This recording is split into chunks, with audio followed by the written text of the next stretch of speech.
И покрај тоа што во Охрид секојдневно се одржуваат протести на ученици, Државниот просветен инспекторат соопшти дека во средното училиште Свети Климент часовите се одржуваат според планот. Нема отсуства на ученици, освен неколку случаи на оправдани отсуства поради здравствени причини. Нема групни отсуства од наставата. Инспекторатот исто така одлучи да не го казни директорот на Прилепската гимназија, Кире Николовски, за кого опозицијата тврдеше дека ги поттикнувал учениците да протестираат против албанската платформа. Врз основа на контролата спроведена од инспекторатот во средното училиште Мирче Ацев во Прилеп, не се исполнети условите од членот 109 став 1 алинеја 1 и став 2 од Законот за средно образование за постоење на прекршок и изрекување санкција.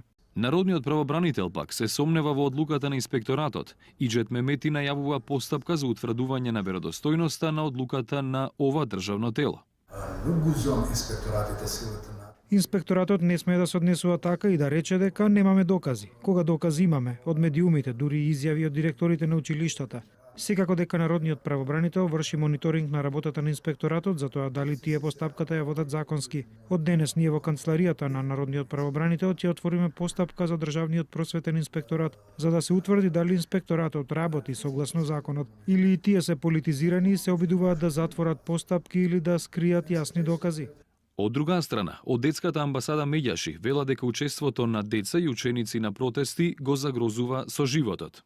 Политичките партии мислам дека си играат со оган и треба да бидат многу внимателни затоа што ова се генерации кои треба да живеат во иднина заедно и ако сега се изманипулирани, не знам како ќе настане едно меѓусебно вмрежување и помирување на заедничко живење во наредниот период. Нашиот апел е раководителите во училиштата, наставно-воспитниот кадар да си ја гледаат образовна и воспитна функција, да бидат на висината на тоа за што се одбрани, независно од која политичка партија.